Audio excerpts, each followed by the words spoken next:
Good evening. I'd like to thank you all for coming and offer welcome to the 12th Ferris State University Bulldog Athletics Hall of Fame induction ceremony. On behalf of the university and the athletic department, I'm John Smith, and I'm very honored to be part of this event, paying tribute to some of the most memorable performers in Ferris State's athletic history.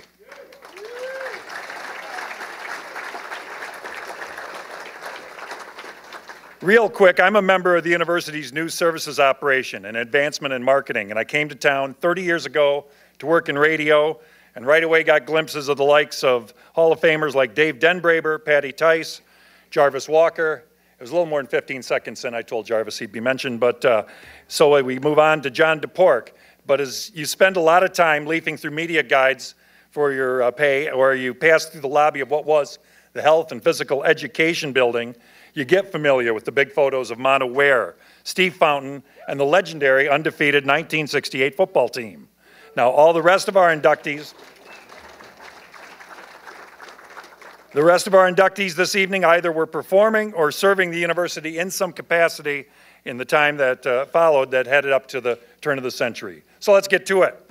You good people who know how to applaud, you've shown it already, you're making up a sellout crowd, and please start clapping as soon as the mood strikes you, because I'd like to introduce the honored guests at this time.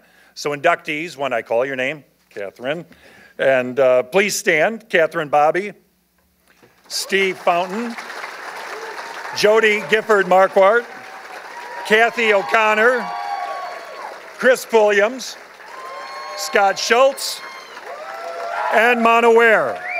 Step up, coach. I want to call a football on Scott Schultz, but please, stay up. And now last, but certainly an important first, I'd like to have all those members of the 1968 Bulldog football team stand to be recognized.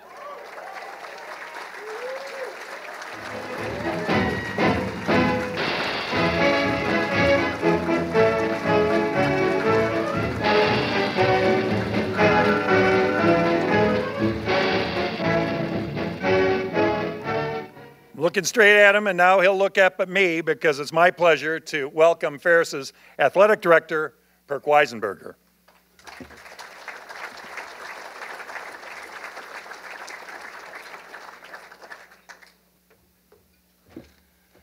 Thanks, John. Good evening and welcome, everybody. What a great turnout. A beautiful day on the campus of Ferris State University. A beautiful evening to honor some outstanding student athletes and a team, the first team that we've ever inducted into our Hall of Fame here. We couldn't be prouder, and it's been a while since we had one of these events, and no better way to kick it off and come back after a little bit of a hiatus with a full house and an excited full house. So congratulations to the inductees, congratulations to the 68 team members, and welcome back to campus. Sure. Why not?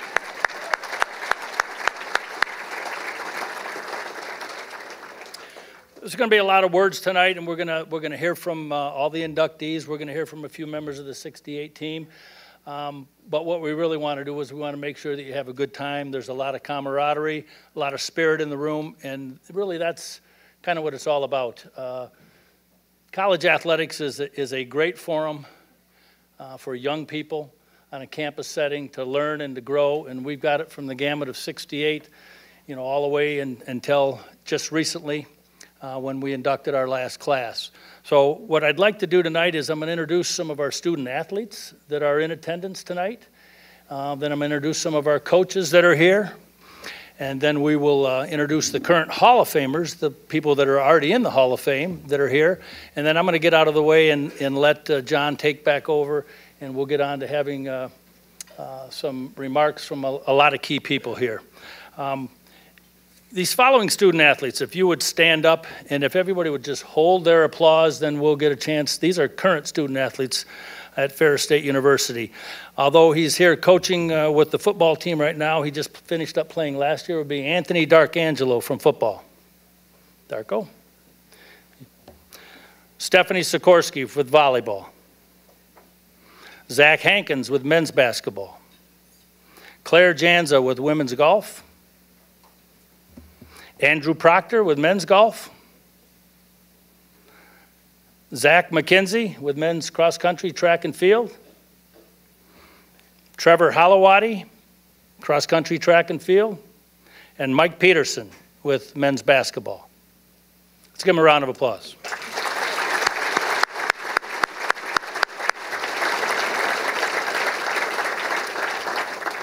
I would also like to recognize the head coaches and coaching staff that is here in attendance tonight.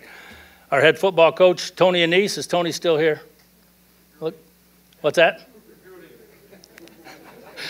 The comment was recruiting, and that's. I think Tony and Darko had to skip out because they got an important game tomorrow night. So Coach Anise and Anthony D'Arcangelo were here a little bit earlier. Jared Kelsch from our head track coach, cross country. Kristen Janes, our new head softball coach. Kristen. I think he's going to be here a little bit later. His team's competing in Grand Rapids, but Daniel Hangsteffer with our men's and women's tennis. Sharonda Hurd representing women's basketball. And Andy Bronkema from the men's basketball team. Round of applause for those coaches.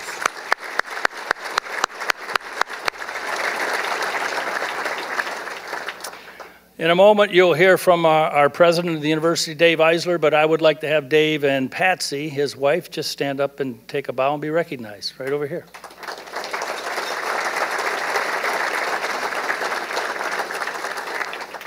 My boss and the vice president for administration and finance, Jerry Scobie. Jerry? And I'm not going to introduce all the university personnel that are here, but there's another gentleman that's here who's a big supporter of ours in athletics, and that's our Associate Vice President for External Relations, Jeremy Mishler. Mish?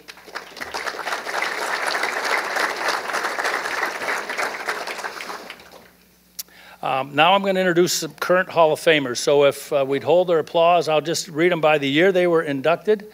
And if you could all stand, then we'll give you a nice round of applause. These are Hall of Famers that were inducted in the last 12 years. This is our 12th class, since 2000, but this is our 12th class. And I hope he's here because he was running a little bit behind, but is Scott Appledorn here?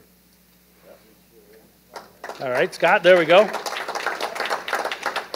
Hang on to that applause, please. Corey Boyer. These folks were in the first inaugural class of 2000. Coach Bob Leach. Okay, those three were in the inaugural class. We have Kurt Hammerschmidt from men's tennis, 2002. Kurt Barrett, member of the 68 team, the class of 2004. Dr. Barrett, there we go. Andre Johnson, inducted in 2004, football. Men's basketball, track and field, busy man. Jarvis Walker, inducted in 2004, men's basketball.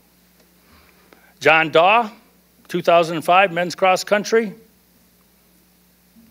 Jim Knapp, 2005, inducted a football and a coach. Coach Knapp, there he is.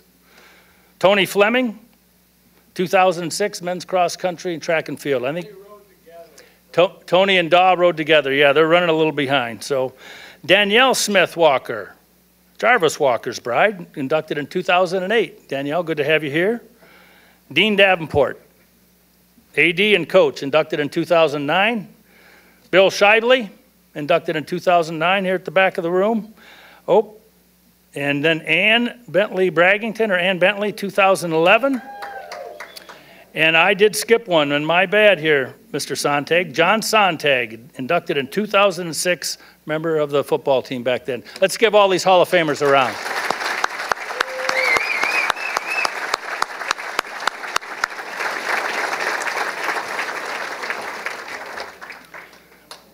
All successful organizations, whether it's a business, enterprise, an athletic department, a team, or a university, has to have a leader who has great vision.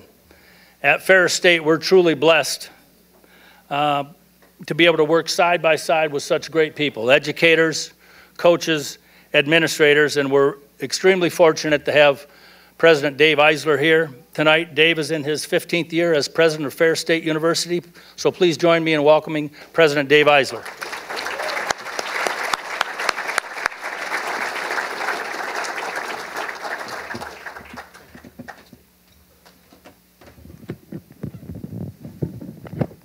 Thank you, Perk. Welcome to Ferris State University. If you're an alumnus, welcome back. We're so proud of you and we're so glad that you're here. I want to make certain that I take a moment and thank all the people in our audience tonight who support our athletic programs.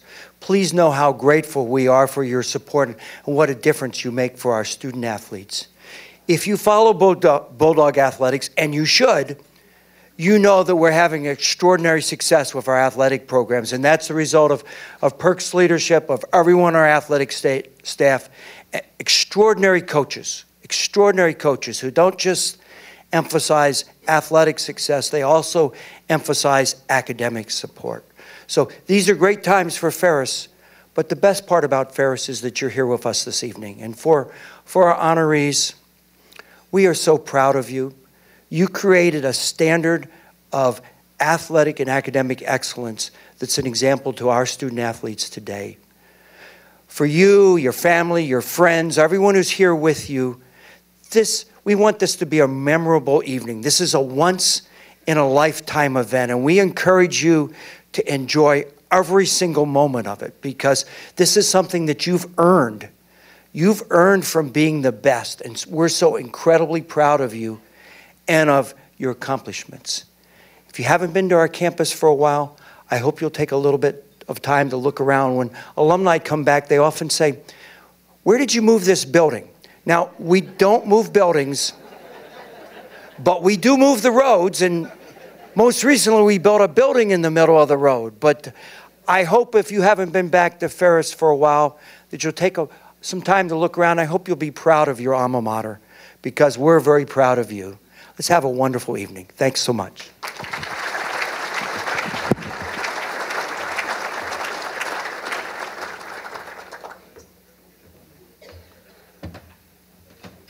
And now another supporter of the program, the phrase athletic supporter, will be issued at this time as we bring up for our invocation Pastor Mike Wissink.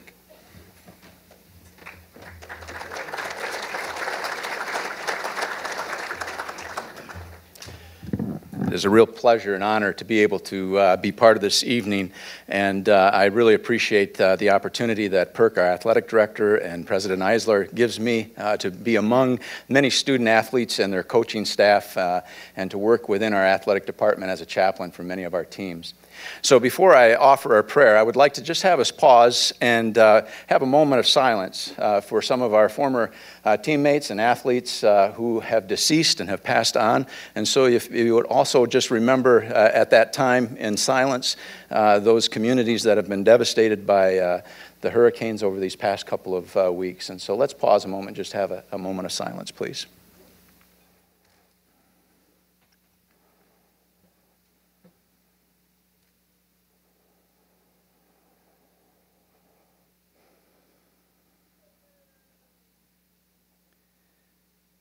Heavenly Father, in the quietness of this room, we think fondly of some of our teammates, acquaintances, people that we've known who have been close to us, who have passed on. And yet, the memories are always there and a part of our past. And so we thank you and we celebrate their lives. We thank you and give you praise for this evening, again, in which an opportunity brings us here to celebrate the giftedness and the talent of many people in this room, especially those this evening that will be inducted into our Hall of Fame. We thank you for their inspiration, for their endless energy, for their commitment to their programs, for how you sustained them while they were here in the fields of competition as well as athletic and academic endeavors, and for where they are now in life. And we thank you that we can just lift them up and celebrate with them their accomplishments. I thank you for the many supporters in this room, too, who give endlessly of their time and talent and energy to further the Bulldog Nation. I thank you for the greatness and success that has come our way again, and we are so blessed by the coaching staff and those who pour their energy and time into the lives of young men and women to help enhance those gifts and talents that those young people have and to bring success into their programs. And we just pray that you would honor us again in this another school year, in this season of competition, that you would be with those athletes as they compete.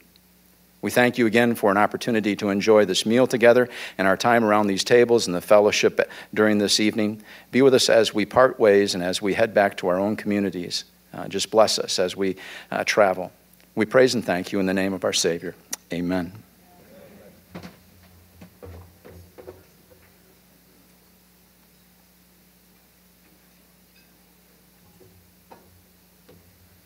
You're all so quiet. Just wait for the staff here to let you know, and you'll be back into the table and we'll be eating. Thank you.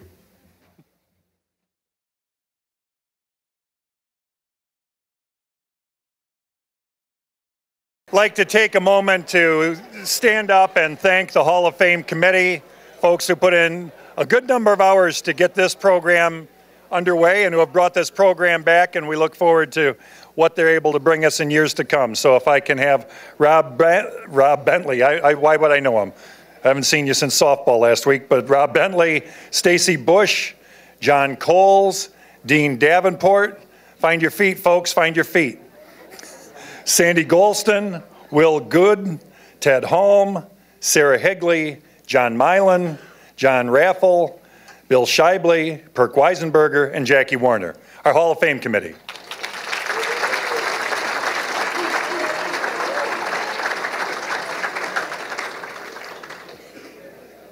Thanks very much. Let's enter into the program as we start with the Bulldog of the Year. And each year, the Dean Davenport Bulldog of the Year Award is presented to the most outstanding male and female student athlete at Ferris State University. Our recipients display impressive athletic achievements. They have strong individual character and possess strong academic achievement. These awards are voted upon by Bulldog head coaches, named in honor of former Ferris State Athletic Director and current Bulldog Hall of Fame member, Dean Davenport, along with his wife, Joyce. Tonight, we're honored to recognize two outstanding student athletes as the Dean Davenport Bulldog of the Year Award winners for the 2016-17 athletic season. And first up, our male recipient, Zach Hankins, led Ferris State's men's basketball team to one of the most historic seasons in school history. They had an appearance in the NCAA Division II Midwest Regional Semifinals for the second consecutive year. Zach claimed consensus All-America accolades, a first-team choice by the National Association of Basketball Coaches, and he was also chosen as both the GLIAC and Regional Player of the Year. Along with being the first ever Bulldog men's basketball sophomore to reach All-America status, Zach also became only the 7th All-American in Ferris men's basketball history, the first sophomore ever named GLIAC Player of the Year. Our female award recipient,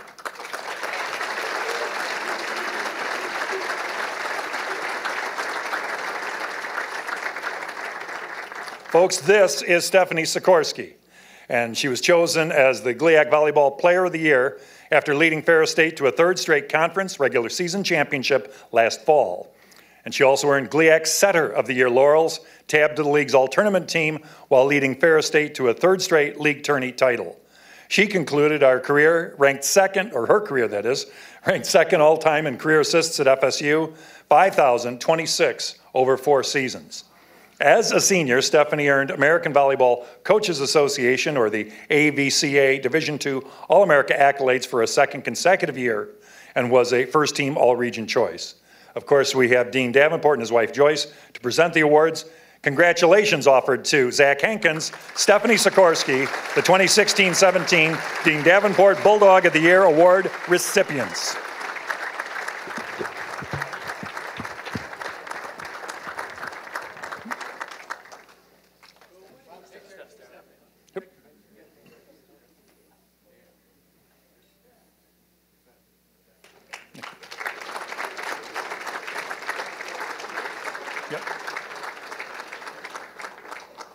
In a moment now to explain the format for tonight's Hall of Fame ceremony hereafter.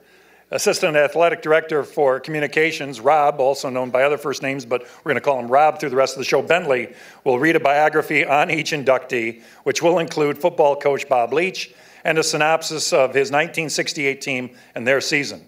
After each plaque is presented, photographs are taken. I'll be sitting down with the inductee or team representatives in that case. We'll talk about their careers, the big seasons, or that season in particular, and give you a chance to get familiar with the stars of this school and its athletic programs. I'm going to back up just slightly, acknowledge one Hall of Fame committee member, Tia Brandel Wilhelm, who's got a little bit of work to do at this time in Hammond, Indiana against Purdue Northwest, just trying to make sure the air is clear there before they start their volleyball match.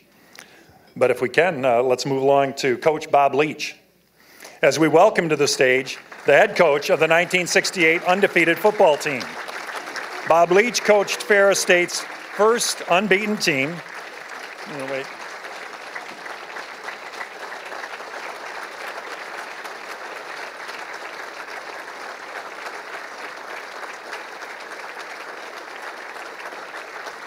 They gave me a whole bunch of script. If you want a seat, you can stand with me, Coach, just a little more, because we're going to talk about the 7-0-1 1968 team, a program that had been 1-26-2 in the 3 previous seasons before his arrival. He led the Bulldogs to a national ranking in 1968. Coach Leach was chosen as Michigan's Coach of the Year in '68 and the NAIA Midwest Region Coach of the Year. A Flint native, he became the defensive line coach for the NFL's St. Louis Cardinals from 1971 through '72. Back to Ferris in 1973, he was an executive administrator in the alumni and development areas over 20 years before his retirement in 1995.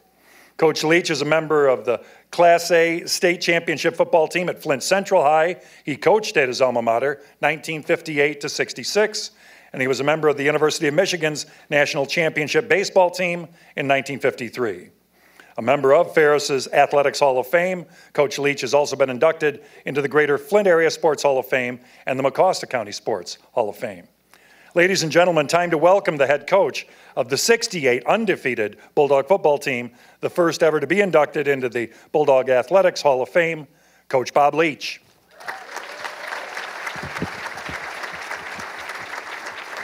It's good.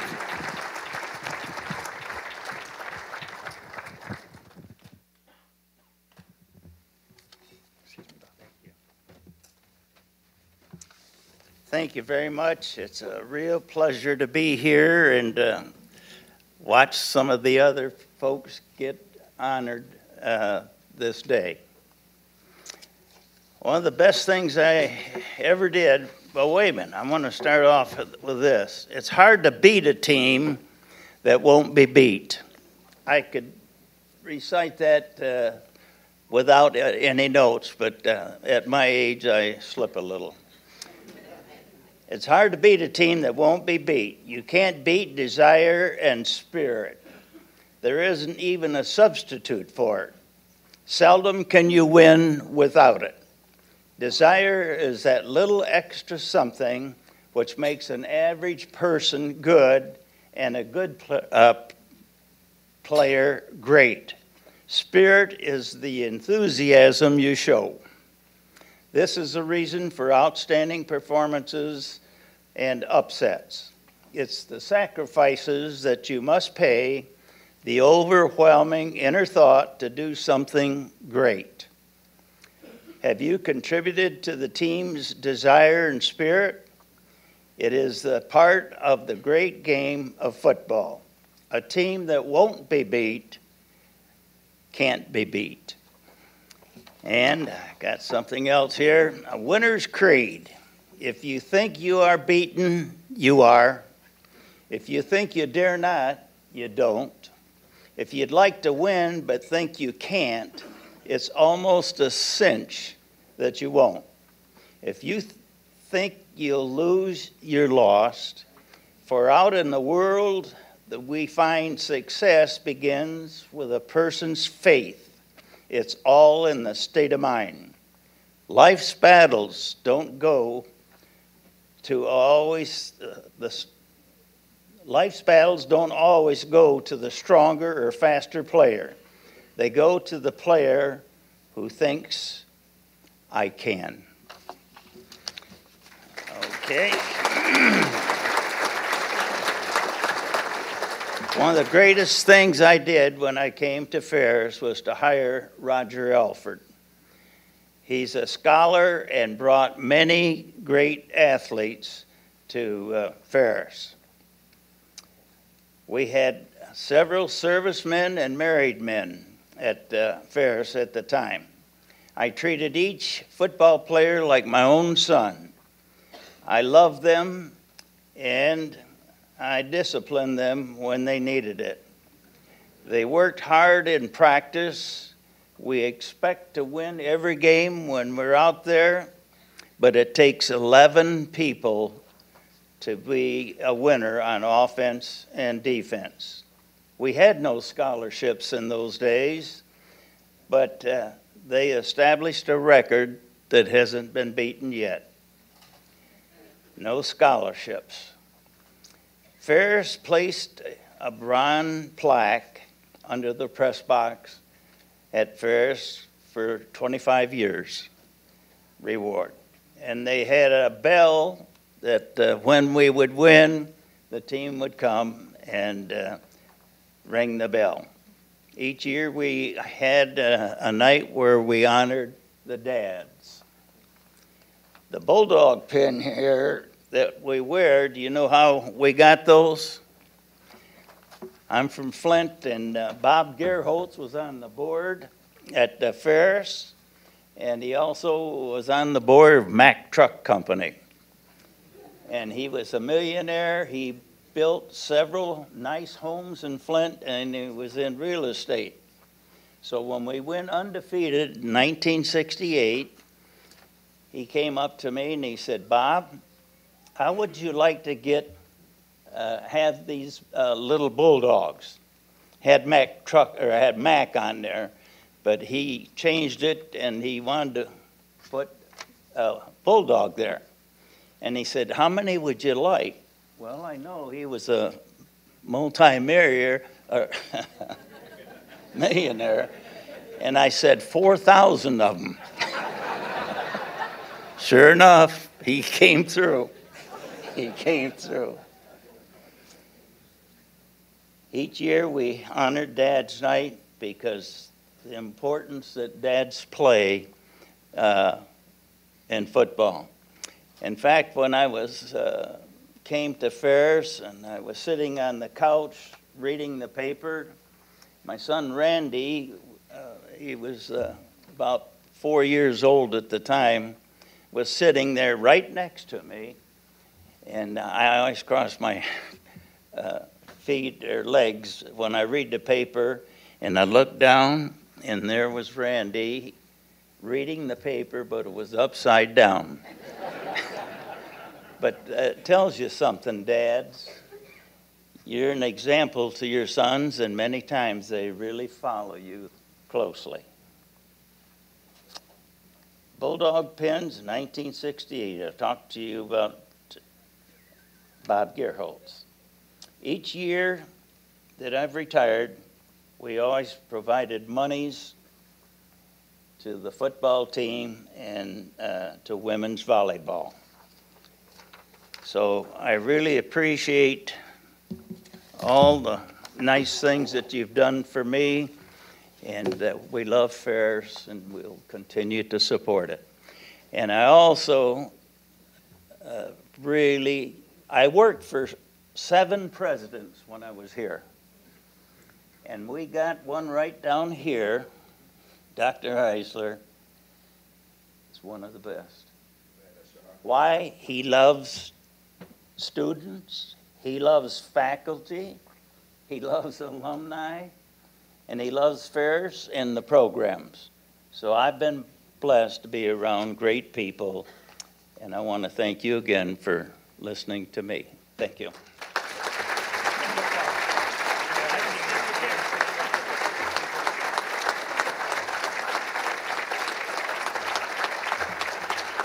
We're not going to make him sit up here all night, but we're going to have him hang around for a moment while we bring on the 1968 Bulldog football team, guided obviously by a second-year head coach, Bob Leach, remaining in their distinction of being the program's first ever squad to record an undefeated season, 7-0-1 their record.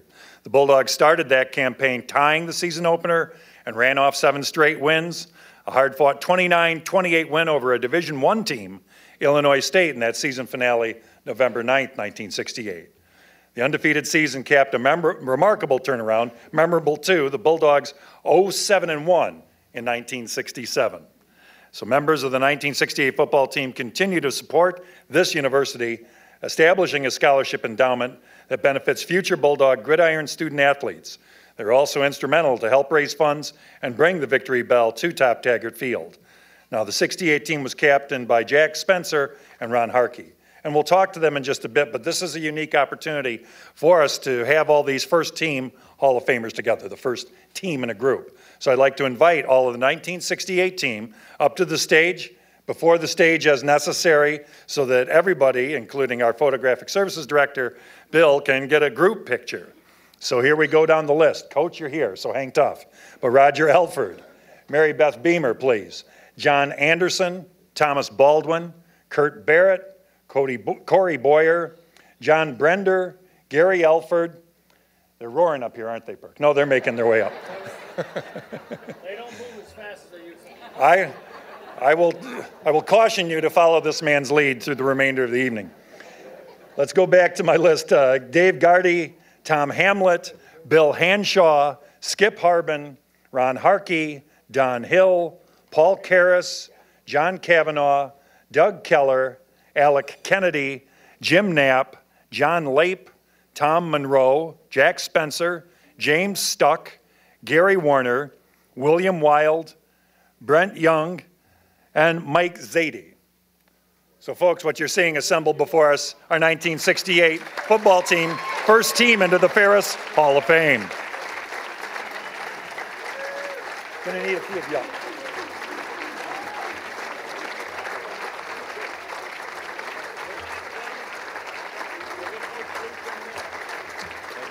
No problem.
How about one more round of applause for the 1968 team?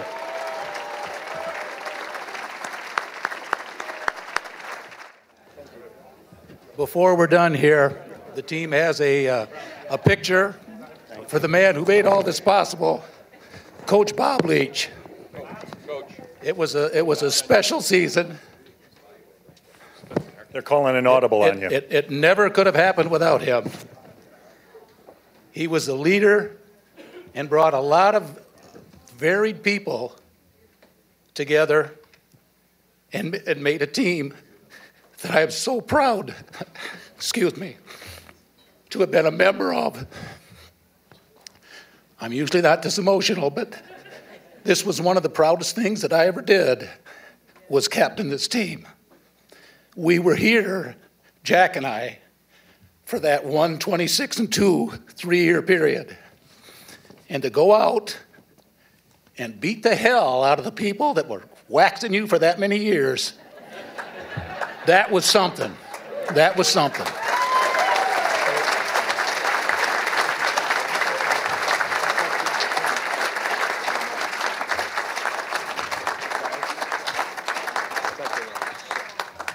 And we weren't real finesse. We were ground and pound.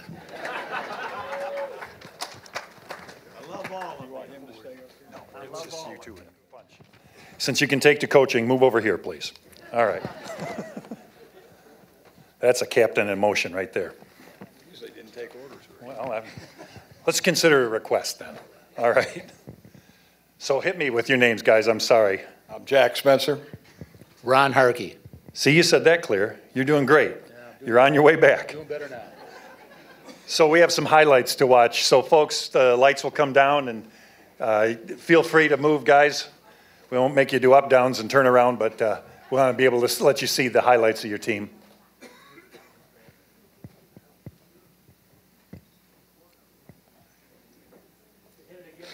He's coming.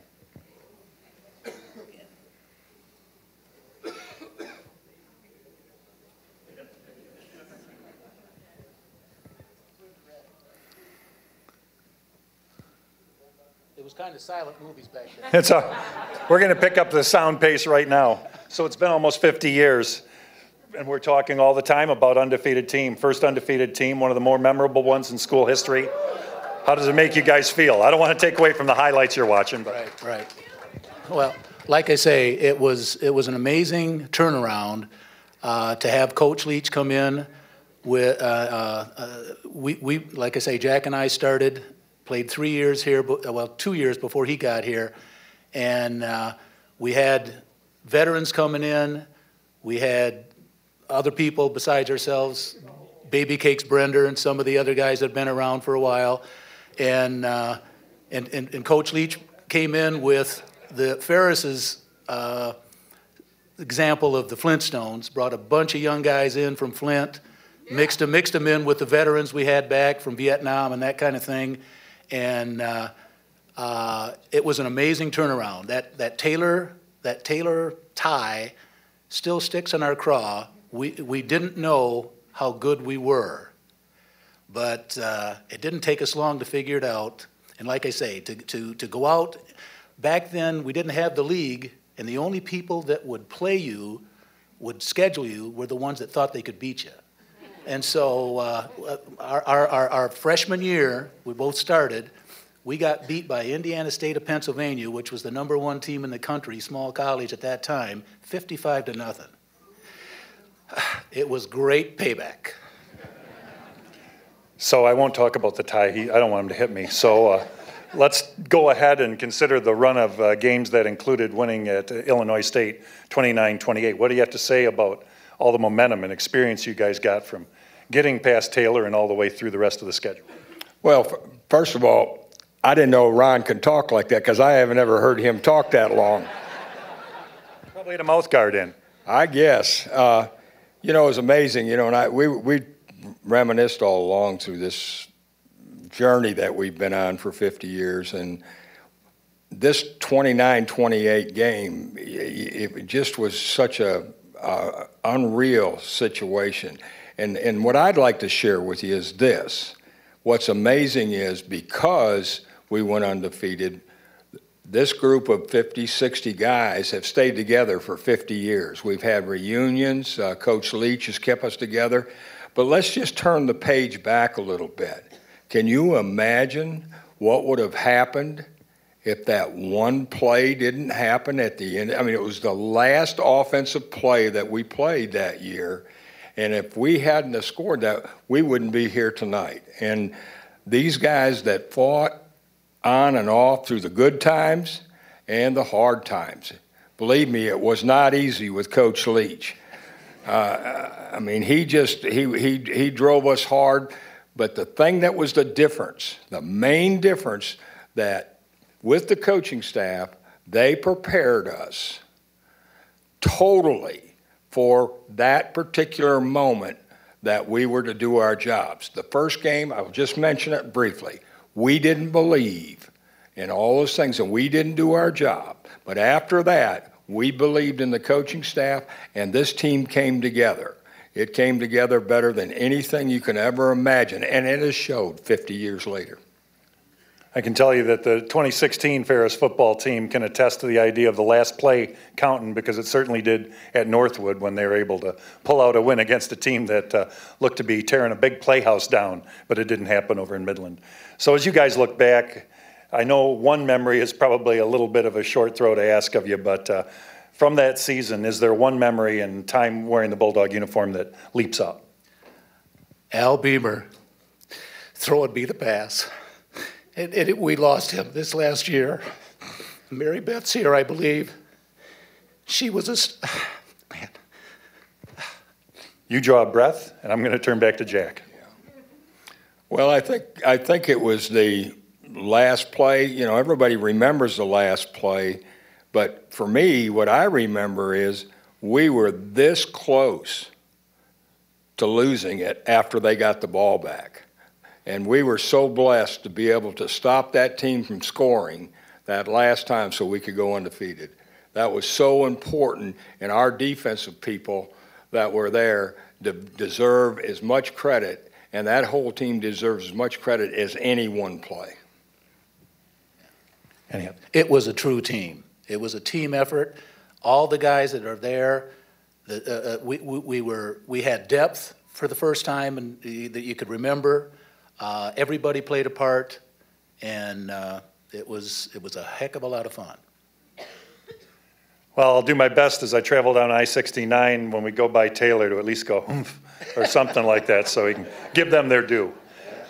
I'd like to congratulate the team from 1968, Ferris's first undefeated football team, and their captains. Congratulations. You guys are cool. Scotty's going to grab one. Oh. In that last game, we're ahead until Feel like Phil Donahue. in the last game against Illinois State, we led right until the end of the ball game, and Tommy Hamlet fumbled the ball when we were marching in, and he came off the field, and he said, "Coach, cut my hands off.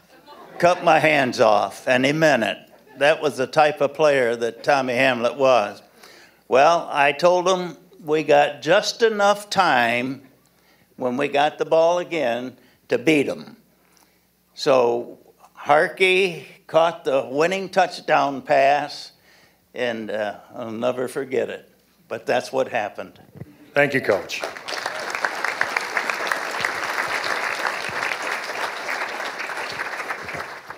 We will move on to our individual inductees now. The first inductee is our first two-time All-American in Ferris State women's golf history. Catherine Bobby concluded her 4-year Bulldog career with a 7th place individual finish at the 2003 NCAA Division II National Championships in what represented her 3rd straight trip to the national tournament. She closed out her Bulldog career as the school's all-time leader with a career 79.69 stroke average and was the program's record holder for the lowest 36-hole score. She was also a 2-time GLIAC Women's Golf Athlete of the Year and the individual medalist at the GLIAC Championships 3 consecutive seasons. The standout golfer received acclaim for her on-the-course efforts as she was named to the All-GLIAC First Team 3 straight years and was chosen as Ferris State Team MVP all 4 years of her collegiate career. In the classroom, she was a 2-time GLIAC All-Academic honoree and also twice chosen to the National Golf Coaches Association All-America Scholar Team. Ladies and gentlemen, your 2017 Bulldog Athletics Hall of Fame inductee, Catherine Bobby.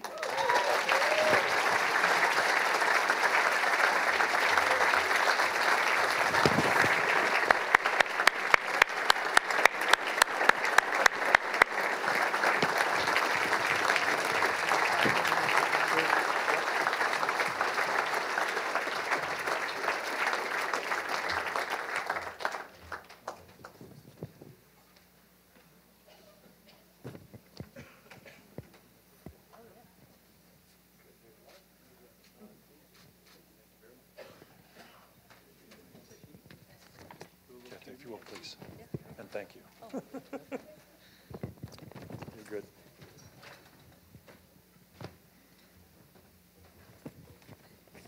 So a double threat, huh? Academics as well as in golf. Was it like that as you came to Ferris and found your way? What did you take up here? I took the professional golf management course, which I thoroughly enjoyed, playing golf on my off time, learning about golf in school. What's not to love? Sounds great. So you had 3 consecutive NCAA championships, and that would put you in as a sophomore, I'm presuming. What was that like to start at that age? Please tell me how it went along. It was a great experience. I was able to go to the NCAA championships 3 years in a row. The first year we qualified as a team, which and I believe we came 5th that year, which exceeded our expectations. We didn't know what to expect playing against that caliber of golfers. The next couple years I played as an individual, which I initially found difficult, being used to having my team with me the whole time. Luckily I had a great golf coach, Brad Bedortha. He's no longer here, but he was here for all my 4 years when I was here. And he was always around for words of encouragement and advice, it was nice to have. Well, it helps to have a good team and a good coach, but you're the one that also got all American academic honors and trying to have that kind of success level in both phases. What was that like? Sure. I'm pretty studious, so I like school. So doing the extra school work never really was too much of a bother to me. It did take a lot of extra effort, so a lot of early mornings at the library or weekends or giving up social events to do some studying. But if it meant I got to play more golf and more tournaments, it was all worth it. We talked about your NCAA championship honors, but that also went along with doing well in the GLIAC, being medalist 3 straight years. What did you have in terms of competition and taking up those events, being able to score well at that time? Sure. Well, in the GLIAC, we often played against similar teams throughout many of our tournaments. I guess our biggest rivalry was with Grand Rapids, so we got along with those girls pretty well when we weren't on the golf course, but when we were on the golf course, it was all down to business.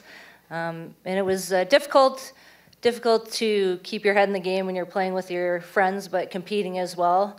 But in the end, I came out on top more times than they did, so go Bulldogs. Obviously, you helped the Bulldogs move nationally in terms of the picture in women's golf. What about the relationships with teammates and how you guys were able to gel at that level? Sure, my teammates were amazing. When I first came to Ferris State, I came from Canada and I didn't know one person here. I'd only been to Big Rapids one time. So everything was pretty new to me. The girls made me feel just right at home. You know, they made sure I knew where the bookstore was, where all my classes were, who were the good professors. They're all good. And they helped me find my way on the golf course as well. Lots of experience came from the older girls on the team, and I hope that I was influential to the younger girls that came behind me. Well, obviously, we had the 68 team up here a moment ago, the only undefeated team at that time.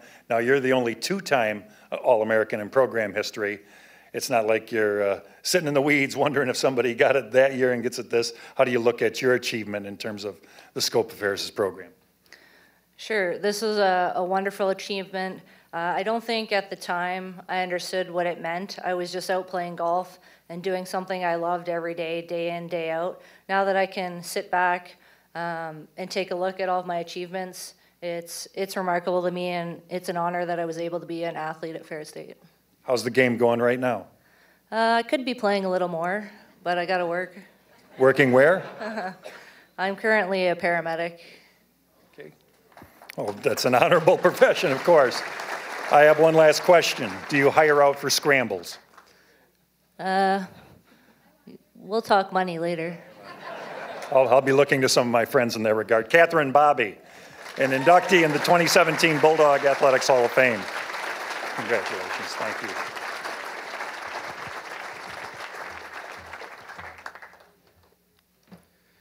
Next up, Mount Pleasant standout Steve Fountain became an NAIA All-American during his Bulldog track and field cross-country career and was one of the program's early greats.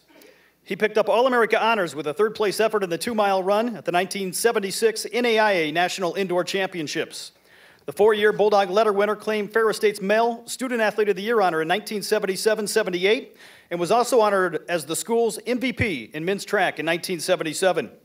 He became the school record holder in the indoor 5,000 meters in 1976, and his outdoor 5,000-meter run time of 14 minutes, 36.64 seconds in 1977 also still ranks as one of the top performances in Ferris State history. He was named cross-country MVP as a freshman and earned numerous all-conference and all-district awards during his memorable collegiate career.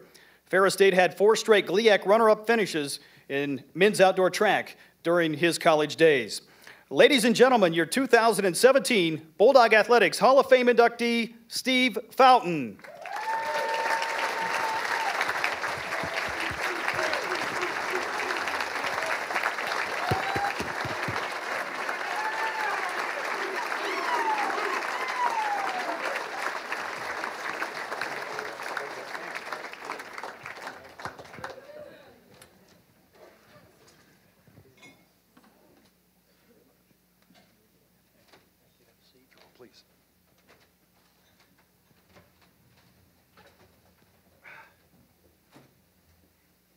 You know, they do 8Ks now. In cross country, they do 8Ks now. How's that sound for a challenge if you were in fighting trim? So an 8K is, About 5 miles. we did 5 miles. Yeah. I think it could still happen. Don't get me wrong. Almost 40. It's been a long time. Almost 40 years. But what have you learned from what you did and what you were able to accomplish here? Well, there were lots of things. One of the first things that Ferris taught me was discipline and hard work pays, and that may sound cliche, but it's very, very true. I learned to make friends with people from all over the state, and I was welcomed here by upperclassmen. A couple of them walked in late. John Daw and Tony Fleming made it. And I was able to help underclassmen as they came into the program to feel welcome. The whole experience was awesome. The track program, the cross-country program, the coaches, and my family and friends. You came here today from where? From East Tawas, Michigan. Understood. So on your way over, did anything come to mind that you hadn't thought of in a while? Any particular experience that you thought you might talk about? Well, there's lots, John. How long? I know that the bar closes at 10, and that's one of my motivations, but let's go ahead. Stand out. A lot of it didn't have to do with actually running. We went to the cross-country nationals in President Ava Glaben was a pilot, and he took us to Kansas City to run the nationals, and he flew our plane. And I think there were 2 planes. One plane ducked down in front of us as he was driving our plane, and he didn't like that very well because we kind of bottomed out. But it seems like the national meets, I enjoyed going to different parts of the country. We went to Boston, we went to Greensboro, we went to Kansas. We did travel into Ohio and Indiana and Illinois to run. Obviously, the national championships in Greensboro, where I was All-American, we'll talk about that a little bit later, but that was certainly a highlight. Traveling with Coach, and we'll talk about him in a minute too, was a treat. Coach Helsing was one of the best guys I've ever met. He was like a dad to us, but you had to watch him on the road. You had to keep track of, make sure he was looking ahead, because he'd like to talk and drive like that. I got friends like that. That's a good point. So what about running both the disciplines, cross-country and track and field? Well, I would say that I was a better track athlete than a cross-country runner. I liked to run outside, but I didn't do the best racing outside.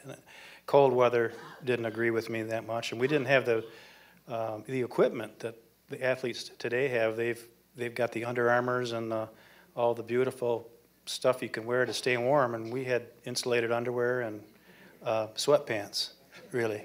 I would have done better probably on some of the cold races wearing a full set of sweats. That was just me. But going into indoor, something about going around that little oval was good for my brain. And I like to run in second place. And then I had some leg speed, so I could usually do well at the end of the race. So there was a kick. I had a pretty good kick. Good deal. You don't have to show us right now, but it's we believe it. The numbers bear it out. That was a long time ago. Okay. How about the sport after you're done? Do you still run at all? Do you have any family tradition that went on at East Tawas or any other location? I don't let myself try to run anymore because my knees and my ankles and my feet won't let me. Ran a few miles back then.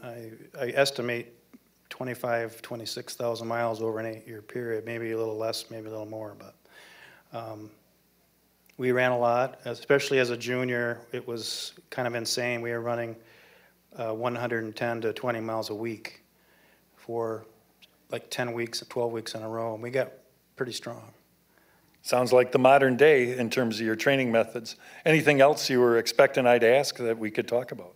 I will tell you a story about being stopped by the Big Rapids police. It's not a bad story. But taking the mic away yet. But junior year of pharmacy school, classes started at 8 o'clock, and we had 4 straight hours of class. But my friend Dave Baker and I, we lived out at Horsehead Lake. I don't know if you know where Horsehead is. But we would come into the locker room about 6:30, we would run 5 miles before our 8 o'clock class. And then we had a regular workout in the afternoon.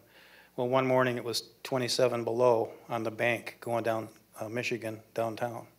And the police guy rolled up next to me and said, "What are you doing? Are you nuts?" And I was warm. I had the towel on my face, and it just gives you an idea of some of the dedication that it took to go to, get really good at what we did. And I wasn't the only one doing that. So I'm not sure what else to say, but. No problem. Next time I hear that it's that cold, I'll just turn the heat up and think of your story. Steve Fountain, a member of the 2017 Bulldog Athletics Hall of Fame. Thank you very much.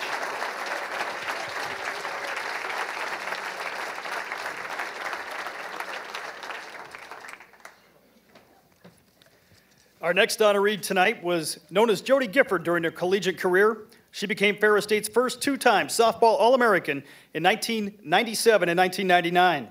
The Bay City native helped the Bulldogs win 40 games or more in each of her final 3 seasons, including a school record 46 wins as a senior.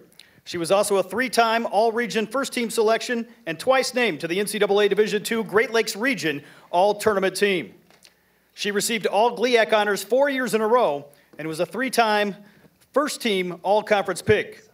Presently, she's one of 4 Ferris State players to record at least 200 career hits with 277, and also posted school career records for batting average, base hits, RBIs, games played, triples, and home runs during her collegiate career. The standout played a key role in Ferris State's school record 3rd place showing at the 1998 NCAA Championships Tournament, and also led the Bulldogs to an NCAA Championships appearance in 1999 to go with 2 Great Lakes Regional titles. Ladies and gentlemen, your 2017 Bulldog Athletics Hall of Fame inductee, Jody Gifford Marquardt.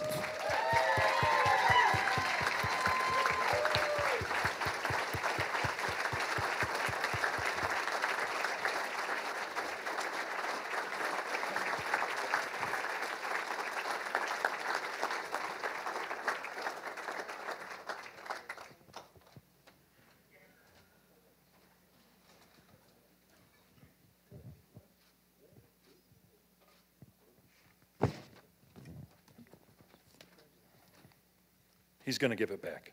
Yeah, I was like, really? You're going to take it already? No. Congratulations. Thank you. 373. How'd that get done? Line drives? Did you bunt and slash? What was your game? Asked my coach, Carrie Becker, I didn't bunt very much.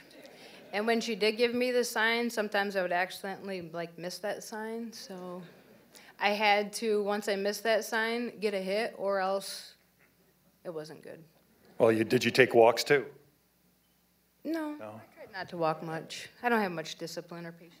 Well, you did bring up Carrie Becker, who shows a lot of classes, Grand Valley's athletic director, to be with us today. Of course, we welcome Carrie back on the 6th of October for a volleyball match. She can also come back for a football game on October 21st, ma'am. And if you need more information about that, you can tune to our website, ferrisstatebulldogs.com, where you can see videos, find statistics, and more information. Once again, that's ferrisstatebulldogs.com. So you guys won 40 games or more, 3 seasons in a row. Did you have that kind of success coming to Ferris, or just develop it when it came here? What kind of team did you put on the field to be able to accomplish that? In high school, our team was very successful. My freshman year, 2 of my teammates are here, and our coach asked us to take off our uniforms because we were quite embarrassing. And we went 500 that season, and then from there, Carrie Becker entered our lives, and from there, we just worked hard. She knew how to push us, and we went out and we played every day as if it was going to be our last, and I'm so proud of my teammates and what we were able to accomplish. 373 does not happen individually. It happens with the ladies behind me. Understood. Did you guys play? Go ahead and tell me who you got with you. To my immediate left would be my center fielder, that's Casey Munger. Right in front of me was Jen Jacobs playing third base. Sarah Gazelle was the shortstop. Ann Bentley played second base. Teresa Sudemeister and Nadine Crowell were the batteries on the mound. Carrie Leach is here, and she played right field, I believe, my freshman year. It's been a long time. Sorry about that. Becky is also here, and she was an All-American first baseman. So you guys were able to go from this. Go ahead. You may as well stand up, and we'll give you all a hand. Or you can just wave your arms. That'll work, too. Any kind of acknowledgement, and we'll cut it right now. So, well, we can't talk about that right now, but how about the third place showing in '98? You guys made quite a run that season. I don't know if it was in the cards to go from where you'd been to get to that level, but what can you say about taking you that far in the tournament? Well, Carrie had entered our lives and basically put us through HE hockey sticks. And through that process, we found out that there was nothing that she could throw at us that we couldn't handle. And she tried, she pushed us, and then she would kind of back off a little bit. And every time she gave us something different, we responded in a very positive way. And I think that year was very special because we bonded in a way that I can't even talk about because we were so tight. We spent a lot of time together in terms of outside of softball. It wasn't like we went to practice for 2 hours or 4 hours or whatever it was that day. We spent the majority of our time together as a team, and she kind of helped form that bond in terms of how much time we spent and forced us to love each other under not the best circumstances, carrying tables over our head, making me walk like a duck, and certain things that she put us through that made us bond closer. So beyond walking like a duck, what really stands out the most in terms of your individual efforts in the field and for the university? Honestly, John, I don't remember much individually. It kind of sounds weird, but it was more of a team thing. I was there to help them, and they were there to help me. Without me hitting in the RBIs, it would be somebody behind me that would hit me in, or it would be, Sarah made me mention her name, in front of me. So without them, I can't produce the runs that I was able to produce, and so it was total team effort. Did she make you do this just a free transaction, or is there any kind of gain for you on that? We're not going to talk about that. All right, I appreciate that. You talked about having to give up the uniform as a freshman. What about being able to put on the uniform and compete with your friends and reach this level of excellence? Yeah, once our coach, my freshman coach, he made us take off our uniform because we were embarrassing. After that, Becky and Leach were there. We bonded in terms of the work that we put in. We put in a tremendous amount of work. We cried many times. They kicked my tail a lot, never let me get away with anything except for maximum effort. And once we got past that season, we had some young studs come in, and they contributed.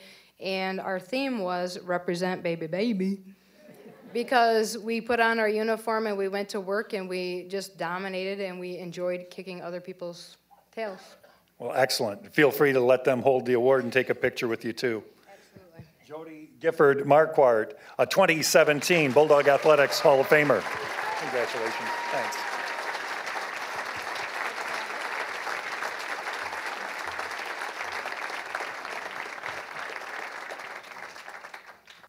Next up, a 1993 second-team All-America selection and a two-time All-Conference pick, including a first-team selection in 1993. Kathy O'Connor was one of Ferris State's top volleyball standouts in the early 1990s. The two-time All-Region honoree was also Ferris State's 1993 team MVP. She ranks among the school's career leaders in kills with 1,707, with total blocks, 487, block assists with 397, along with block solos, service aces, digs, and attack percentage. She became a member of the program's 1,000 Kills and Digs Club as she compiled 1,368 career digs as a student athlete to go with her 1,707 career kills. The Bulldogs won 104 total matches over her 4 seasons and made a pair of NCAA tournament appearances. She compiled a team-leading 602 kills during her senior year. In addition, she also competed in women's basketball and totaled 148 points and 176 rebounds for the Bulldogs in the 1993-94 season. Ladies and gentlemen, your 2017 Bulldog Athletics Hall of Fame inductee, Kathy O'Connor.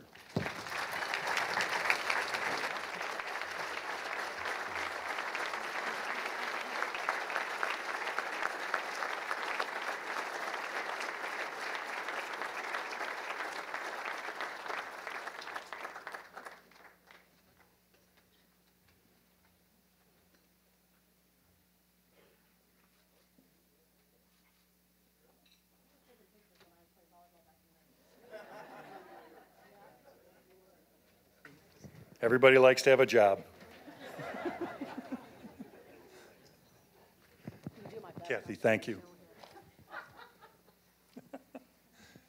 That I won't repeat, but obviously a long and proud history of success for the program, and you were there in one of the developing stages of it. What can you say about being part of a tradition like that, whether it's close to your heart now or something you hear about all the time? What do you think about having that kind of involvement in such a program and team? Well, I'm biased, but I think the volleyball program is one of, the top programs here at Ferris, and we have been for a really long time. So coming into that was quite special. And, I think there was such a good foundation when I got here that it actually made it easier coming in as a freshman, because there was such leadership here that you didn't feel like coming in that you actually had to be the one to do it. You just followed the lead of the people that were here before you. Such greats like Karen Keller, Volkers Keller, and Lisa Walega, and of course, led by Jill Hershinger, who was a coach at the time. So it was just, like I said, really easy and just a great experience coming into that type of tradition. Lisa was Han, is that right, at the time? Yeah, that's right, and married Tim Walega, one of the baseball players, actually, so. Very good. Obviously, we heard the number 5,026 sets. Did I get that right? There we go. That's a big number, but 1,751 kills doesn't hurt either. What was it like to be able to rack up the kind of statistics based on the circumstances that were presented to you here as a player on Ferris's team? Quite honestly, I was kind of shocked, I think, that I ended up with the type of stats that I did coming in. I really wasn't a volleyball player coming in. I was really a basketball player, and I was recruited for both, and just really had a passion for volleyball. Those of you that have ever played, there's just a different feeling that comes in that sport, and I took a chance, going into the volleyball program, not coming out of high school, being a great player. So, I didn't really come into it thinking that, I was going to have that type of career. And it was really, the leadership of Karen, Volkers at the time that, sat me down at the end of my freshman season and basically said, you can do this too. And so that was really inspiring and just showed great leadership out of her. And that's just the type of, kind of camaraderie we had where we were always looking out for everybody and trying to inspire the next generation.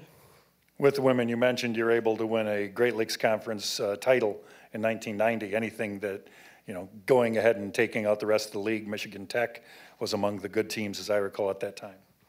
Michigan Tech, we always had a huge rivalry with Grand Valley,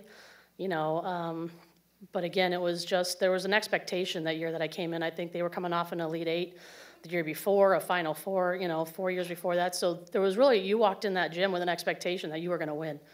And anything less than that, wasn't acceptable. And I'm seeing that now again in the program as I've had the chance to come back, and I was coaching some high school, and I would bring my team up to team camp, and it was great to kind of reconnect with the program and watch Stephanie play over the last couple of years. Congratulations on Bulldog of the Year.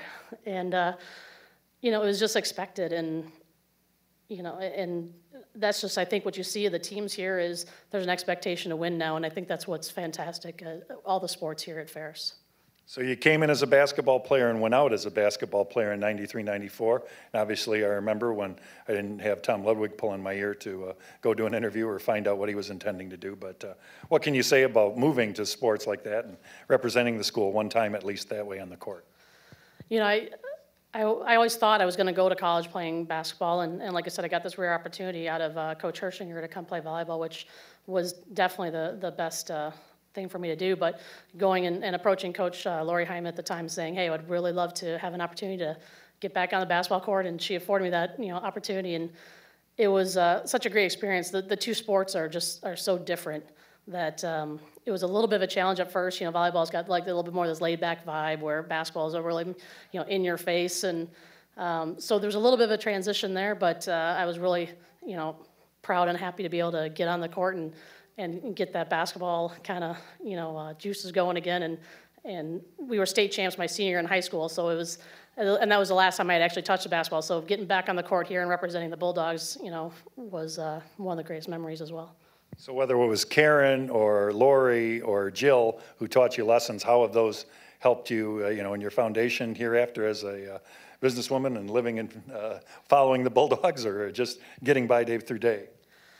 I think everybody here that's involved in sports will tell you that what you do on the field and what you do with your teammates, it just transitions and kind of just shapes your whole life and things that you do on your job. I mean, I've in a position of leadership where I'm at, and that foundation, the teamwork, that I learned here at Ferris has really, I think, pushed me into my career as a leader at General Motors, and that's usually the things that we talk about there. But it's more than just what happened here. I'd be remiss not to recognize my family for everything they did. I'm gonna start crying now too, so don't worry, Ron. But it's just that foundation from your family. When my brother would let me play with the boys, and he would tell me, I didn't pick you because you're my sister. I picked you because you're better than the other guys, that are out here. So that was great. My little sister, there's a 7-year age gap, so she had to come to all the games, and she was running around Ferris, and I think Dean Davenport probably remembers her when she was a little 11-year-old, running around the gym, and then of course my mom that made everything possible, supporting us and driving us everywhere, and my dad, who passed away in 2001. Kathy, thank you very much for everything. Humble and accomplished, we certainly appreciate you. Kathy O'Connor, a member of the 2017 Bulldog Athletics Hall of Fame. Congratulations.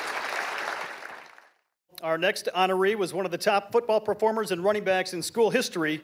Chris Pulliams ranks among the school's all-time career rushing leaders with 2,743 yards and 35 touchdowns in his collegiate career. He's also among the top performers in total offense and all-purpose yardage. The standout back claimed All-America honors in 1995 and was a two-time All-GLIAC tailback, in addition to the 1996 GLIAC McAvoy Leadership Award recipient. He ran for a career-high 1,729 yards and 23 scores during the 1995 season, which ranked as the most yards in a single campaign by a FSU tailback in school history. His performance helped the Bulldogs post a 12-1 overall record en route to the school's first NCAA Division II national semifinal appearance. His 25 total touchdowns during the 1995 season also represented a school all-time best. He attained All-America honors while also claiming All-Conference and All-Region honors during the memorable season. He was also a first-team All-Academic choice on the conference level in 1996. Ladies and gentlemen, your 2017 Bulldog Athletics Hall of Fame inductee, Chris Pulliams.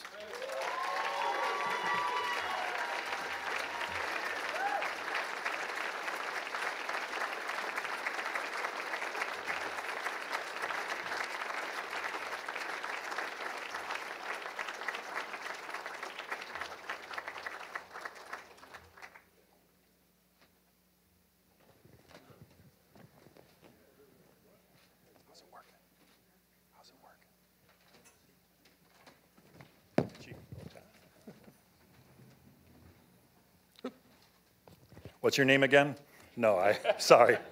Chris is still with the Godwin Heights schools, where he matriculated before coming to Ferris. Comstock Park was in the blue? Blue. There we go. Yes. And I wore out a few of his Godwin Heights track folk, asking, where's Mr. Pulliams during my son's years, so forgive me that much. Do we go to the video right now? What do you want to do? You want to start there? I wouldn't mind. We haven't shown anybody a cut in a while. This is a pretty good one. I got to give credit to Eric Woodhouse, one of your teammates, who put this video out on Facebook, gave us a chance to see something, because it turns out pretty good. I do remember saying you scored too fast. Whoops, I gave it away.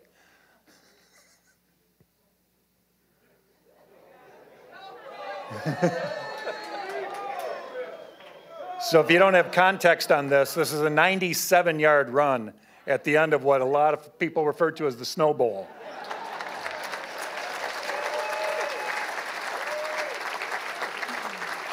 Since I didn't check it in the book, I think it ended pretty much a 329-yard rushing day.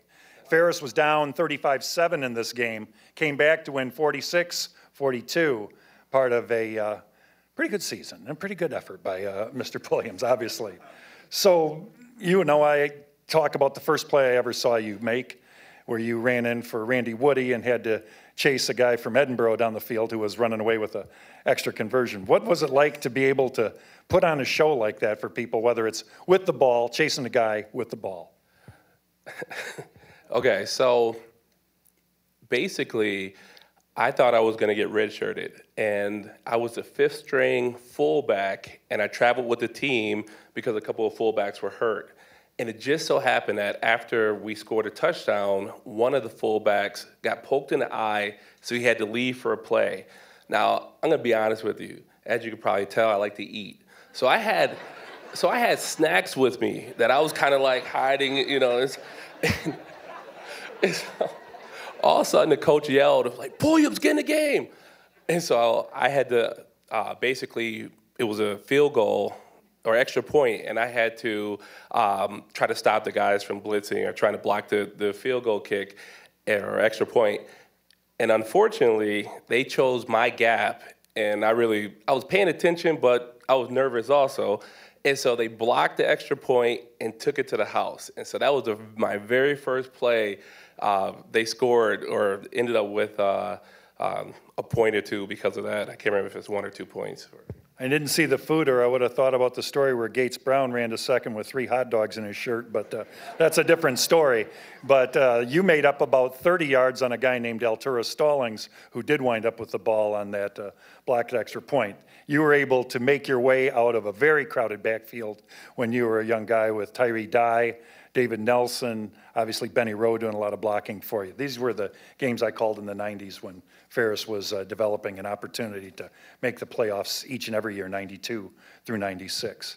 But obviously you fought your way through by throwing your shoulders back and going like we saw in that video. Yeah, and I think it was due to the leadership that those guys provided. Guys like Tyree Dye, who I looked up to and was basically my sophomore year. I was basically his backup, but I learned a lot from him. And then also from guys like Benny Rowe and TJ Diggins. Those guys were fullbacks, and I just learned what it was like to be a Bulldog, give 100%. And we had a motto that was EP, every player, every play. And it was just one of those things that you developed and you learned, just even as a freshman, that you never give up and you continue to fight. And that's one of the things that I think helped us when we were down by 28 points against Saginaw Valley.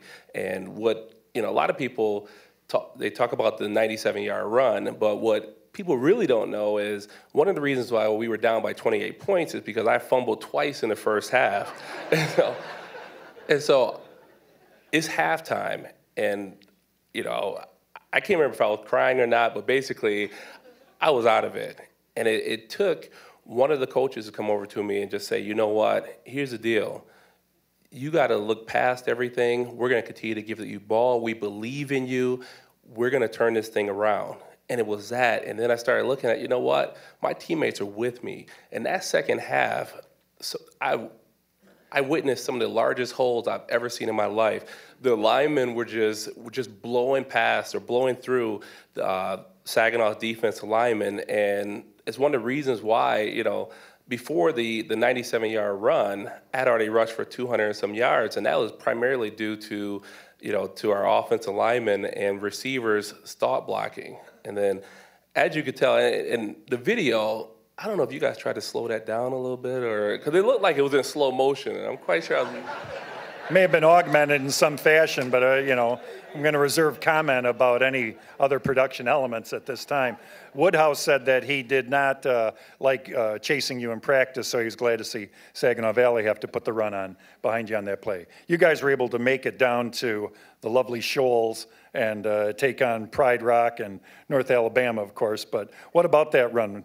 Indiana, Pennsylvania was mentioned in the 1968 team. Ferris had troubles getting by them in 93 and 94, but there they go in 95 all the way to face the eventual national champ. Yeah, it's just, I think we just learned as a team, and we decided, we learned how to win, how to work harder, how to take that next step. And, really, in my opinion, being up here, it's really not about me. It's much bigger than me. It's about my teammates, and it's the things that we were able to accomplish. I look at myself, and basically, I came to Ferris as a walk-on. And so just being able to work hard and so forth, I'm blessed. God truly decided to use me in multiple ways throughout college. And for me, that's the biggest takeaway. Football is wonderful. Ferris has been just great to me and has helped me out in so many different ways. But I owe it all to God. So finally, you brought it up when you're eating with the kids at your alma mater, Godwin Heights. Are you able to impart some of this stuff to them? Are they listening? Because you had a wonderful sprint relay team and some great athletes that you can help shape. Yes. I want to say that I was able to help at least one athlete qualify for state every year except for maybe 1 or 2 years. And I was fortunate enough to coach track for a total of 15 years. At Forest Hill Central and then also at Godwin Heights. And it's one of those things, it's about giving back. And it's the things that were imparted to me and now it's just, trying to pass it on to my athletes. And I'm actually coaching I coach with Carlton Brewster, who actually graduated from here and was a standout athlete. And so I'm missing the high school football game right now, but they've been sending me updates, so. Well, you've given me unbelievable images, just as a personal aside, in at least 3 different states, Chris. Congratulations on all that you've been able to accomplish and help other people gain. Chris Pulliams, a 2017 Bulldog Athletics Hall of Famer. Next up, Scott Schultz began Ferris State's tennis dynasty in the 1980s, along with the professional tennis management program. As head coach, he led the Bulldog men's team to 6 of 13 straight GLIAC titles and finished as the program's all-time victory leader with 99 career wins. He claimed Ferris State's first 4 league crowns on the women's side, and a 162 consecutive match league winning streak began under his direction. In addition, Ferris State's then record 77-match league win streak on the men's side started under his watch. Overall, he posted a 59-13 women's mark over 6 seasons and was chosen as the GLIAC Women's Tennis Coach of the Year 4 times and earned the same distinction on the men's side 3 times in his distinguished career. He later moved into an administrative capacity at Ferris State, overseeing the auxiliary enterprise business units, and he also founded Ferris State's PTM program, the nation's first of its kind. Ladies and gentlemen, your 2017 Bulldog Athletics Hall of Fame inductee, Scott Schultz.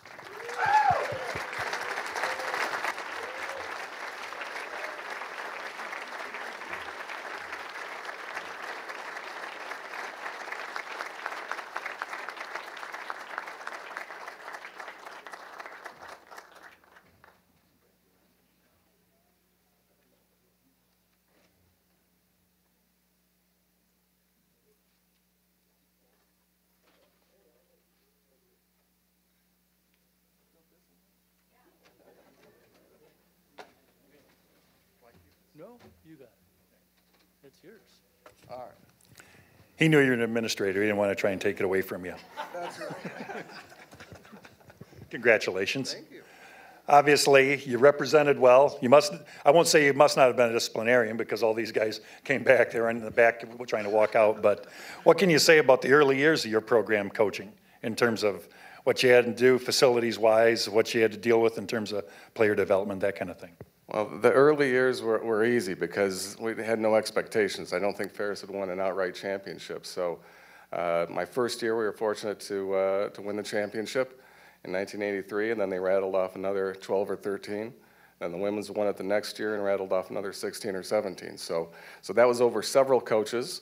One of them sitting right here, Dave Ramos, and the early years were great. The other thing I want to say is that whoever thought of inducting an entire team into the Hall of Fame, I think that's brilliant, because no one person's more important than the team.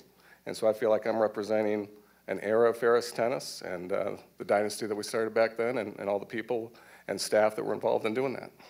Well, just in case you didn't think that was enough work, you also helped to found and bring along the Ferris Professional Tennis Management Program. What can you say about having that, and what it did for the program, what it did for Ferris as an institution? Well, that was probably the highlight of being here. I loved working in athletics and academics, and certainly the PTM program supported the teams. We have a national champion right here, probably never would have come to Ferris State had we not had the PTM program. In fact, as I'm looking at most of the table there, I don't know if they would have been here. But the team supported the PTM programs too, and we went down and met the new coach today down in Grand Rapids and emphasized that the teams need to support PTM and PTM need to support the teams. We talked about how we did that back during those years, and that's how it should work. And I think the best days are ahead for Ferris, PTM, and the tennis teams. While it wasn't all in your hand, you talked about the numbers of consecutive championships for both the men and the women. Does that present a friendly rivalry, just a competitive edge that the two teams feed off each other, or how does it work? Between the men and the women? Yes. Well, that's something I know a lot about, because I have a twin sister, and we grew up playing tennis together, and we played together at Western Michigan in college. And I can tell there's some differences and similarities. The big difference is that the women were such a pleasure to coach and always did what you told them to do.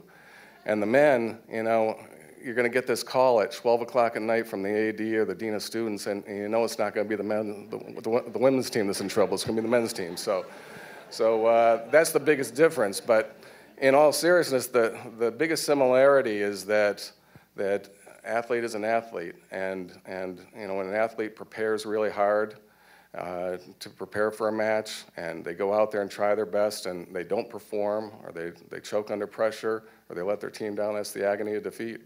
And then they bounce back, and they prepare really hard, and overcome those things, and overachieve, and win for their team. That's the thrill of victory, and that's what athletics teaches. And it doesn't matter if you're a man or a woman, doesn't matter if you're on the tennis team, the cross country, our great football and hockey teams, whether thousands of people are watching or no one's watching.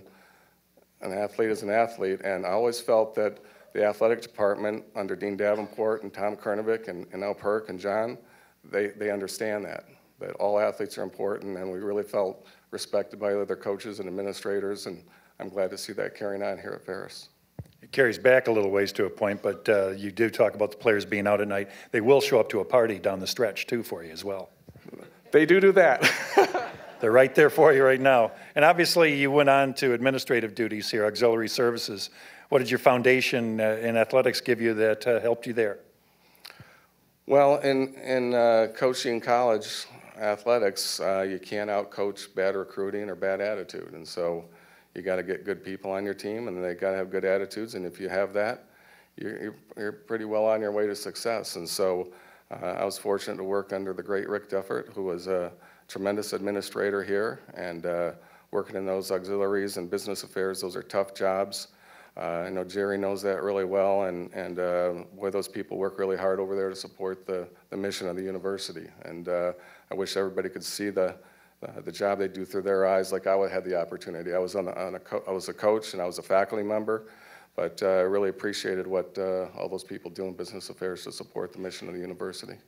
Had a chance last year to hear from Derek about how important it was to have you come back for the 40th anniversary and bring the USTA, which is very close here anyway, a lot closer. What's it like to have that national scope for the sport and program? Well, I think the best days are ahead for Ferris, from what I can see. We're starting a lot of other PTM programs and working with a lot of other universities.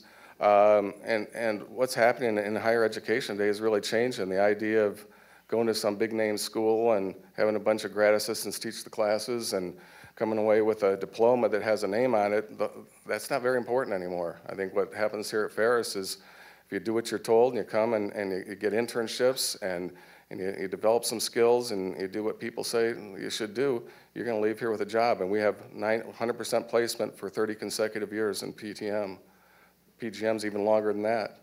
Some of the trades even longer than that. And so that's what Ferris is known for. And We talked to other schools. I was talking to the president of Florida State just this last week. That's the other FSU. And I told them that.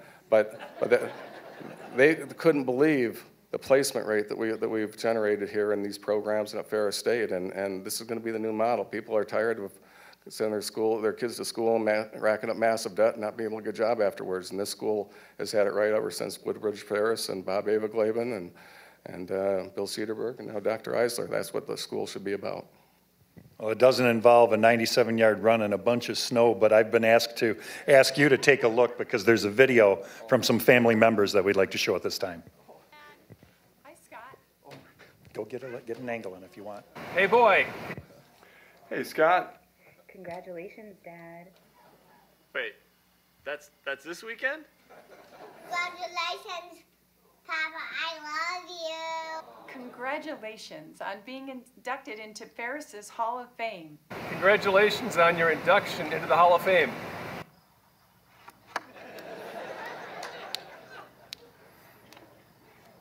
Congratulations, big guy.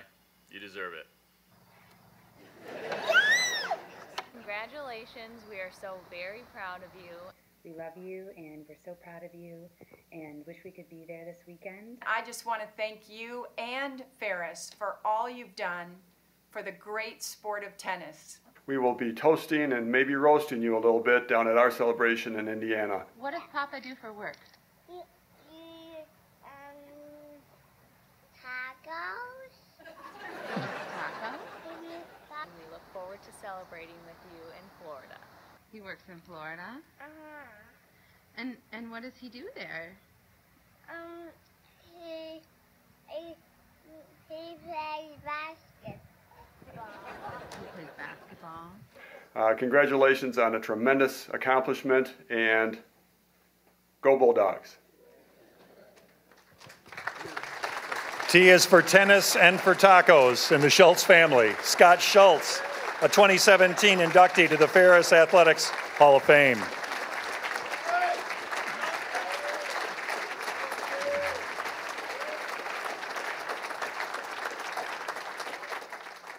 Last but certainly not least here tonight, we honor one of the early greats in Ferris State women's basketball history. Mana Ware is among the school's all-time leading scorers with 1,573 career points. She also ranks among the best in career rebounds with 684 boards during her 4-year playing career. She was a first-team All-GLIAC honoree in 1983 and chosen as the squad's most valuable player, award recipient 4 consecutive seasons during her memorable and distinguished playing career. The 5'5" standout guard set or tied 13 school records as a Bulldog player while playing on the collegiate level and led the squad in scoring all 4 years she played here at Ferris State. In addition, she became the school's first 4-time all-conference honoree for the Bulldogs. As a senior, she averaged 19.5 points, 7.5 rebounds, and 5.3 assists while ranking among the nation's top 15 scoring leaders.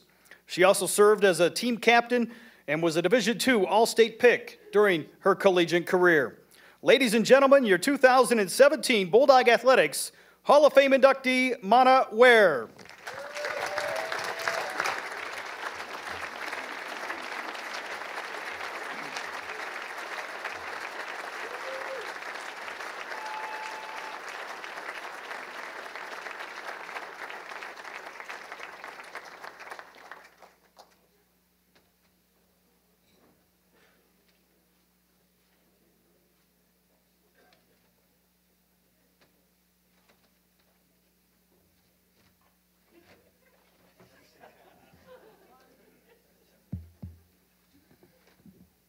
I want to acknowledge one thing here with Monta. Our last Hall of Fame induction was in 2011? 2011, so it's been a while. We inducted her at that time. She received enough votes to be inducted into that Hall of Fame in 2011, but we couldn't find her. I couldn't find her. So we send the release out announcing our class, but Monta was not a part of it. 2 days later, she calls.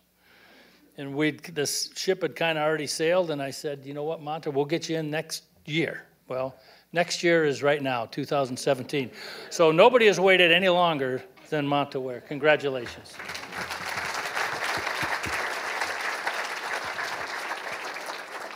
So was it NAIA, AIAW? Do you remember what it was like playing in those early years at Ferris?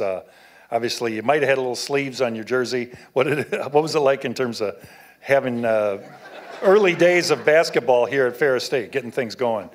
Who was your coach, that kind of thing? Okay, well, back in the 1920s. No. I think we're about the same age. Don't get me wrong. Perk threw me off. There, that's where we'll stand right now. But go ahead and tell me. Yeah, okay. I mean, he acts like I'm like a billion years old. I mean, what is that about? I mean, we'll get a ball and go outside right now, and you can show me what you got, and I'll believe in it. Oh, give me shoes. Neither of us have the shoes. Let's go ahead. No, it doesn't seem like it was really that long ago, to be totally honest. It just seems like it was yesterday. I love the game. It's just been, it was really, I think it was a lot like today. I mean, you had to be disciplined. You had to have structure. You really had to focus.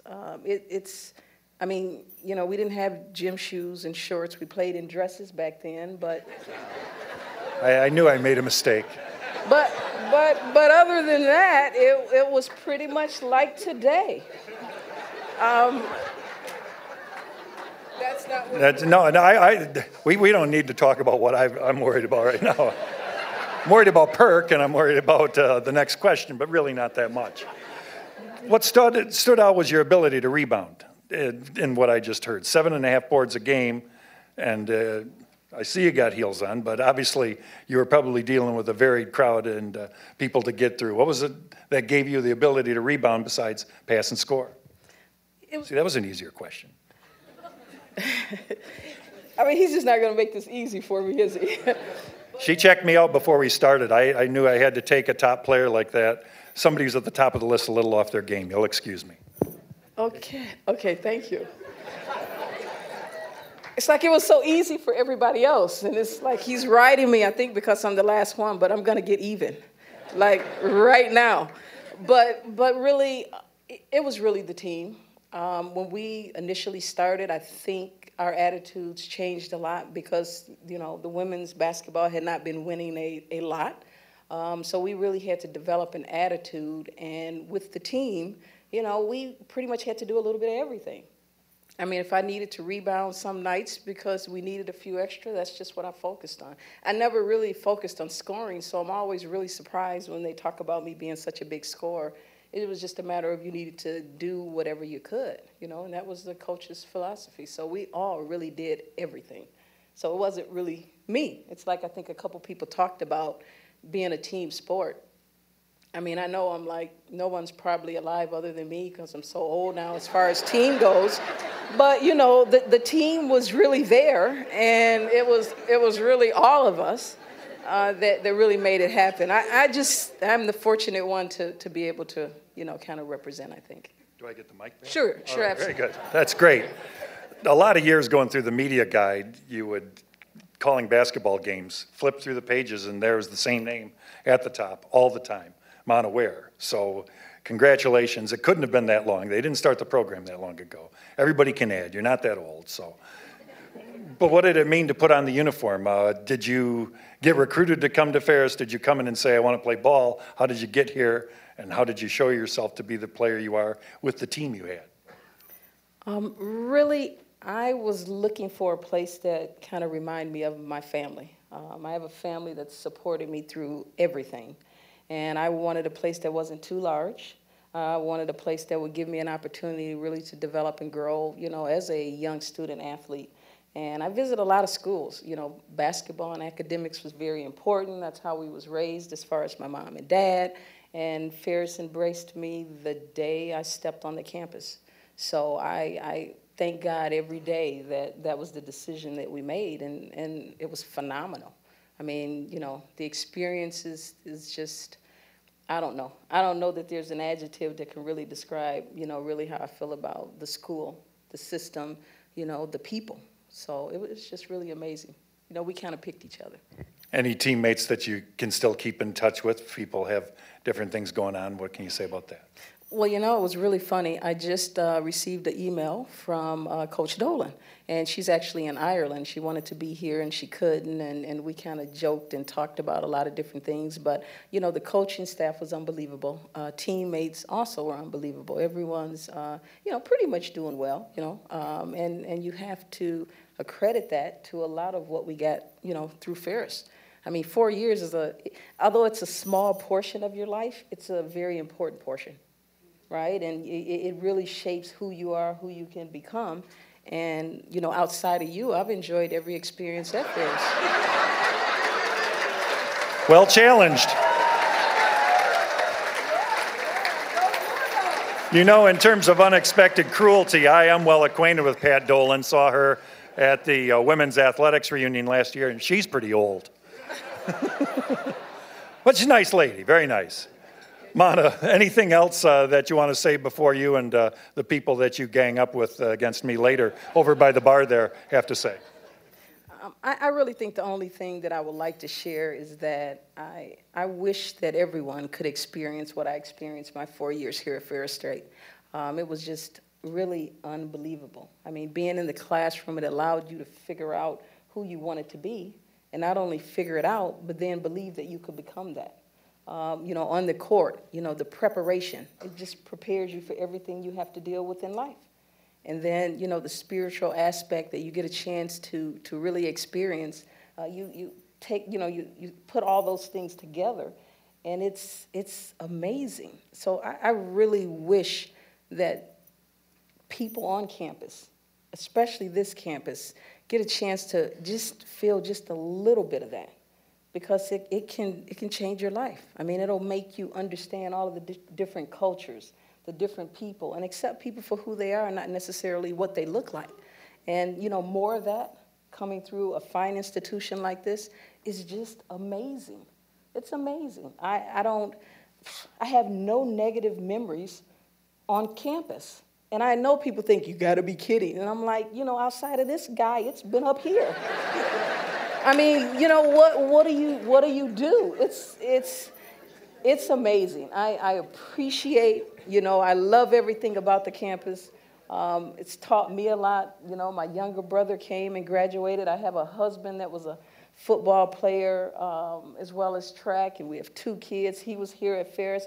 I mean, you can't tell me anything negative about this institution. And, you know, we're going to put our heads together so we can become a little more visible around here because, you know, we deserve it, and you've given us a lot, and we want to give back. Other than this, good. She's able to take on the knowns, the unknowns, and the unexpected. 2017 Bulldog Athletics Hall of Famer, Mana Ware.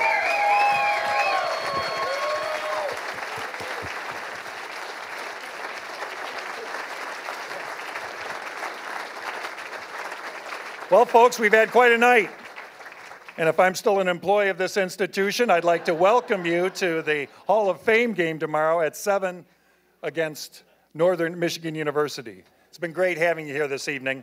I'll be standing right over there by the bar if anybody wants to talk to me about my personal problems. Thank you.